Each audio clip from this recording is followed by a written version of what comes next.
हमारे यहाँ अवधि में बोलते हैं, कहो दिन बिसरा हो गलवा। इसका मतलब कि जब कोई व्यक्ति समय के साथ साथ चेंज हो जाता है, उसकी बातें बदल जाती हैं, यहाँ पर कुछ बोल रहा है, वहाँ पर कुछ जाके कुछ और बोल रहा है।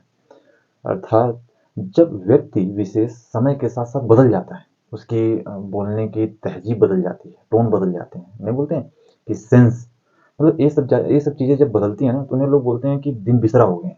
जैसे जैसे मेरा दिन बदला, अर्थात हो सकता है मैं पहले बहुत अमीर था, अब गरीब होता चला गया, वैसे वैसे इनका जो रिएक्शन है मेरे प्रति बहुत ही अजीब तरह से हो गया। अर्थात मेरे समय बदलने के साथ साथ ये कांस्टेंट नहीं रहे, ये चेंज हो गए समय के साथ साथ, ये भी मेरे साथ वैसे ही रिएक्शन कर रहे हैं जैसे मेरे साथ समय रिएक्शन कर रहा है। ऐसे तो कुछ हमारे अवधि में बोलते हैं। आज के समय में यदि आप और आसान से तरीके समझे तो आप ऐसे समझ लीजिए कि जैसे आज के हमारे माननीय नेतागण लोग हो गए, कभी अपने बातों से बदलते हैं, कभी विचार से बदल जाते हैं, तो कभी पार्टी ही बदल देते हैं। ये सारी चीज़ें तो हम लोग न्यूज़ में वगैरह में देखते ही रहते हैं। और वैसे हम भी कुछ कम नहीं रह गए, हम इससे बल्कि एक कदम आगे हैं। आप बोलोगे मैं कहाँ, हम लोग कहाँ ऐसे किए हैं, नहीं करते हैं ना हम लोग। देखिए हम लोग खेल कूद में या फिर अपने, देखा जाए तो स्कूल लाइफ में, कॉलेज लाइफ में, याद है आप लोगों को, मतलब जब हम लोग अंताक्षरी खेलते हैं, चाहे हिंदी में हो या फिर वर्ड पावर में हो, तो हम लोग क्या करते हैं, खेलते खेलते ऐसा समझ में आ जाता है, दो तीन बार हार गए जीत गए तो ऐसा समझ में आता है, खेल शुरू होने से पहले ही, एक काम करना ना, मुझे उस पर्सन को, या फिर मेल हो या फिर फीमेल हो, उनको मेरे में दे दीजिए, तब उसके बाद खेल स्टार्ट कीजिए, क्योंकि मेरी जो पार्टी है ना वो बहुत कमज़ोर है, या फिर मेरा जो टीम है वो बहुत कमज़ोर है। तो एक काम कर दीजिए कि उसमें से एक लोग मुझे दे दीजिए, उसके बाद खेल स्टार्ट कीजिए। कभी ऐसा हो गया तो कभी ऐसा भी हो जाता है, एक काम करो कि मेरे में से आप इनको ले लो और अपने में से इनको दे दो, तब उसके बाद खेल स्टार्ट करो। इन्हीं चीज़ों को देखा जाए तो, बदलती हुई चीज़ों को, मतलब चीज़ें जब समय के साथ साथ बदल जाती हैं, तो उन्हें अवधि तो बोलते हैं, दिन बिसरा बोलते हैं। यदि ऐसा लगता है कि वो विस्थापन का तोड़ा मरोड़ा रूप दिखता है, हो सकता है मुझे लग रहा हो या फिर हो नहीं। यदि विस्थापन इसे कहते हैं, तो फिर विस्थापन के क्या कई रूप होते हैं, और सेम वही चीज, केमिस्ट्री, इन्हीं चीजों को, विस्थापन को आगे नाम दे देती है अभिक्रिया। अर्थात इन्हीं चीजों को अभिक्रिया का स्वरूप दे देती है। अर्थात एक हम टाइप पढ़ने जा रहे हैं, विस्थापन अभिक्रिया को। समझ रहे हो बात को, मतलब रिएक्शन जितने भी पढ़े हम लोगों ने, तो एक दिन टॉपिक पूरी देख ली थी, कितने कितने टाइप के हैं वो सारी चीजें देख ली थी, फिर उस दिन बात हुआ था कि नहीं एक एक करके दो दो करके पढ़ेंगे। तो आज हम इसी के बारे में बात करने जा रहे हैं, क्या है विस्थापन अभिक्रिया। यदि इंग्लिश में बोल दें तो डिस्प्लेसमेंट रिएक्शन है क्या चीजें। अर्थात इनमें भी क्या कुछ चीजें ऐसी होंगी क्या, एक लोग उनमें जाएंगे, उनमें में से एक लोग इधर चले आएंगे, तो क्या वो अपनी इच्छा से चलते हैं, उनकी अपनी मन मर्जी होती है, या फिर मजबूरी होती है, क्या होती है, थोड़ा देख लेते हैं। तो सबसे पहली चीज हम लोग ये देख लें कि विस्थापन अभिक्रिया जिसे हम पढ़ने जा रहे हैं, विस्थापन क्या लिखता हूँ यार मैं, विस्थापन अभिक्रिया, यदि इंग्लिश में लिखना चाहें तो लिख सकते हैं डिस्प्लेसमेंट रिएक्शन, है ना। इनके दो टाइप होते हैं। पहला, यदि एक तरफ से कोई आ रहा है, मतलब उनकी टीम में से मेरी टीम में कोई एंट्री ले रहा है, मतलब मैं नहीं जा रहा, सिर्फ वही आ रहे हैं, तो यहाँ पर ऐसा हो जाएगा कि यहाँ पर एकल विस्थापन होगा, मतलब जिसे हम पहला टाइप पढ़ेंगे, एकल विस्थापन। और यदि मान लो ऐसी कंडीशन आ रही है कि एक लोग मेरे में से जा रहे हैं, एक लोग उनमें में से आ रहे हैं, तो उन्हें क्या बोलेंगे, उभय विस्थापन, वो दूसरा प्रकार है, उभय विस्थापन। जैसे आप इंग्लिश में मतलब ऐसे बोल सकते हो, वैसे तो मतलब आप ऐसे भी बोल सकते हो द्विविस्थापन। याद रखने के लिए ऐसा कोई जरूरी नहीं, नहीं लिखना जरूरी है। द्विविस्थापन मतलब क्या, यहाँ पर एक लोग विस्थापित हो रहे हैं, यहाँ पर दो लोग, द्वि मतलब दो, दो लोग विस्थापित हो रहे हैं, या फिर उन्हें बोल दो उभय विस्थापन। वैसे आप लोगों की कॉपी वॉपी में यही चीजें देखने मिलेंगी, तो आप इसे ऐसे समझ सकते हो। वैसे देखा जाए तो एक क्रिकेट में भी अच्छा खासा एग्जाम्पल है, जैसे में दो टीमें बनाई गई हैं, तो पता चला कि एक लोग अभी आ रहे हैं, होता है ना कि अभी घर से चले ही हैं, बात हो गई कि हाँ आ रहे हैं, तो उन्हें पहले ही टीम में ले लिया जाता है कि वो मेरी टीम में आएंगे तो मेरी टीम में ऐड हो जाएंगे। तो वो बोलते हैं, सामने वाली बोलती है कि ठीक है आप मेरे अपने में से ना एक लोग मुझे दे दो। अर्थात देखा जाए तो हम लोग यहाँ पर भी करते हैं विस्थापन, यहाँ पर भी करते हैं। केमिस्ट्री सेम इसी चीज को हम लोग भूले नहीं, हमेशा हमेशा के लिए याद रखें। देखो वो भी क्या गजब आइडिया लगाई है, उसी चीज को इसने क्या अभिक्रिया का नाम दे दिया, कि जो आप अपने घरेलू लाइफ में करते हो उसे आप बुक में भी पढ़ लो, कोई दिक्कत नहीं, याद भी रख पाओगे। तो इसे ही बोलते हैं द्विविस्थापन, या फिर विस्थापन, या फिर एकल विस्थापन। यदि हम इनको समझने का प्रयास करें एक एक करके, तो बस इतना ध्यान रखिएगा कि जब कोई एक लोग इधर से उधर जा रहे हैं, तो उन्हें हम बोलेंगे एकल विस्थापन। और जब वही तरीका, जब या वही चीजें दोनों लोगों पर अप्लाई हो रही हैं, तो वहां पर बोलेंगे द्विविस्थापन। जैसे मैं एक एग्जांपल देखें एक एक करके, तो CuSO4, उसके बाद उसमें ऐड किया जा रहा है, यदि आयरन के साथ उसका रिएक्शन कराया जाए या फिर आयरन को उसके संपर्क में लाया जाए या फिर मिलाया जाए, ये चीज़ बड़ी कन्फ्यूजन रहती है ना कि रिएक्शन होता कैसे होगा। उनको मिलाते हैं या फिर चिपका देते हैं या फिर जोड़ देते हैं, कैसे मतलब होता होगा। तो इनके तो बहुत सारे एग्जाम्पल हम लोगों ने घरेलू लाइफ में देख भी चुके हैं। मतलब खाना कैसे पकता है, पानी डाल देते हैं, चावल को रख देते हैं, चावल धीरे धीरे पकने लगता है, पता चलता है समय के साथ साथ जो सिंगल पीस का चावल इतना पतला था वो धीरे धीरे ज़्यादा मोटा होने लगा।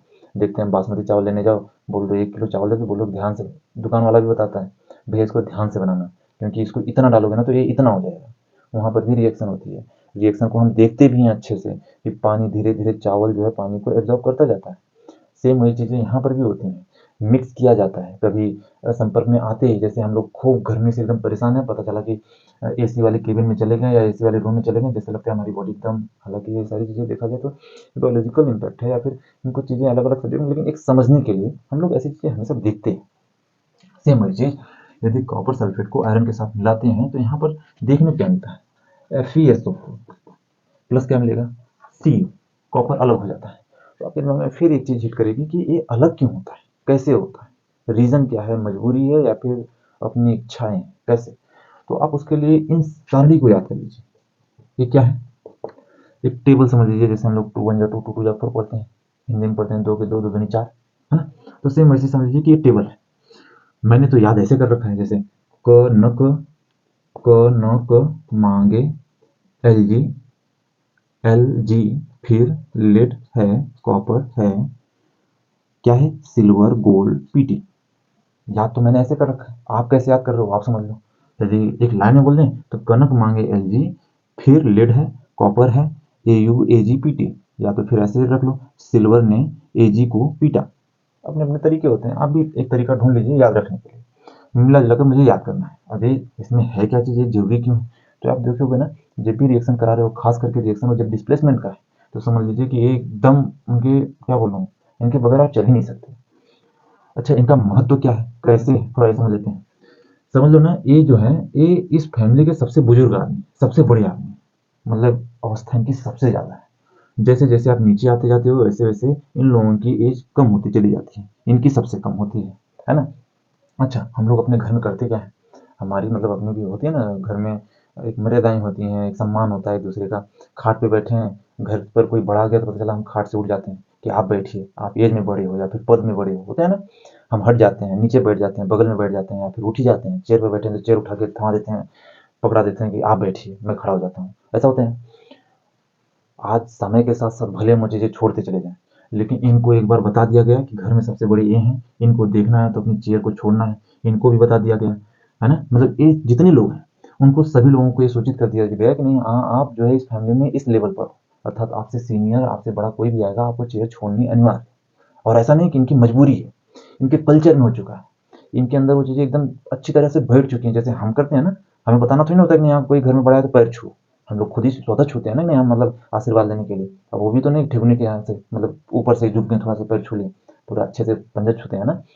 तो सेम वैसे ही इन सभी लोगों को ये बता दिया गया कि सबसे घर में बड़े ये हैं, इनको देखना है तो तुमको उठना है। तो सेम वही चीज़ें जब इनको इन पर अप्लाई हो रही है तो सेम वही चीज़ें इन पर भी अप्लाई हो रही है ना। वैसे ही जैसे हम घर पे कोई आया, हमारे पापा यदि उठकर पैर छू रहे हैं तो अब हमें बताना थोड़ी ना पड़ेगा, हम छोटे हैं, हम लड़के हैं, तो हम खुद ही जाकर जब पापा पैर छुए तो मुझे भी पैर छूना है, ऐसा होता है ना। सेम वही चीज़, जब ये हट रहे हैं तो समझ लो इन्हीं पर सब पर इन्हीं का नियम लागू होगा, सबको हटना है। अब देखो सेम CuSO4 Fe, अब ऐसे कंपेयर करा लो आप, Cu कहाँ है देख लीजिए, Cu आपको मिल रहा है यहाँ पर, Fe कहाँ है, Fe देखिए कहाँ है, यहाँ पर है। अर्थात ये बड़े हैं किससे, इनसे। तो ये क्या करेंगे, जैसे ही इन दोनों लोग संपर्क में आएंगे तुरंत समझ जाएंगे कि मुझे हटना है यहाँ पर, क्यों, क्योंकि घर के बड़े आ चुके हैं, एक छोड़कर हट गए। सेम वही चीज़ यदि यहाँ पर देखा जाए तो अब आप बताइए कौन छोड़कर हटने वाला है, सारणी में जो ढूंढिए और रिएक्शन फटाक से कंप्लीट करके बताइए। KBr देख लीजिए, उसके बाद उनकी रिएक्शन किससे हो रही है, AgNO3 से। AgNO3 देखना के कहाँ है, यहाँ पर है, AgNO3 कहाँ है, यहाँ पर है। अर्थात घर के बड़े वाले आए, किससे मिल रहे हैं, सबसे छोटे वाले से। तो छोटे वाला क्या करेगा, कहना नहीं पड़ेगा, वो खुद ही हटेंगे। तो हटेंगे कैसे, देखना, ये हटेंगे कैसे, AgBr प्लस में के उठ के कहाँ जाएगा, NO3, समझ में आ रहा है। सेम वही चीज Na2SHCl, अब आप ढूंढो रिएक्शन कराओ, देखो क्या बन रहा है यहाँ पर, BaCl to AgNO3, Ba कहाँ है ढूंढ लीजिए, एजी कहाँ है वो भी ढूंढ लीजिए, रिएक्शन कराइए, इंटरचेंज कराइए, डिस्प्लेसमेंट कराइए, है ना। सेम वही चीज़ CaCO3 plus HCl, ZnSO4 Al, reaction करवाइए और आप बताइए कितना मजा आ रहा है। और इतना ही नहीं, अपने सिलेबस में, अपनी कॉपी में, किताब में कहाँ कहाँ एग्जाम्पल है, ढेर सारे बटोर लीजिए एक जगह, कॉपी पर नोट कर लीजिए। उसके बाद इन सारणी को याद कीजिए, उठा के फिर क्या फेंकना, इधर से उधर, उधर से उधर, उधर से उधर करते जाइए और एंजॉय कीजिए। सबसे पहली चीज़ जो अभी तक हम लोगों ने टॉपिक छोड़ी हुई है, बैलेंस नहीं कर पा रहे हैं हम लोग, या फिर बैलेंस के लिए ट्राई भी नहीं कर रहे हैं, शायद एक कमी रह रही हो, हमें उसे जल्दी दूर करना होगा, क्योंकि वो चीज़ें चुभ रही हैं। कहीं कहीं ऐसा हो रहा है कि नहीं यार बैलेंस नहीं कर रहे हैं हम लोग, रिएक्शन वैसे कोई देखेगा तो समझ जाएगा यार ये क्या रिएक्शन है, गलत है रिएक्शन, लेकिन उसके लिए हम लोग पढ़ेंगे, उसको भी हम सीखेंगे और अच्छे से सीखेंगे। आप लोग इसे एंजॉय कीजिए और कीजिए, ढेर सारा एग्जाम्पल भी ट्राई कीजिए। मिलते हैं अगली वीडियो में। अगली वीडियो में कौन सा रिएक्शन पढ़ना है उसको भी देखेंगे, उससे पहले इसमें कुछ कमी रहेगी तो उसको बताना। मिलते हैं, ठीक है।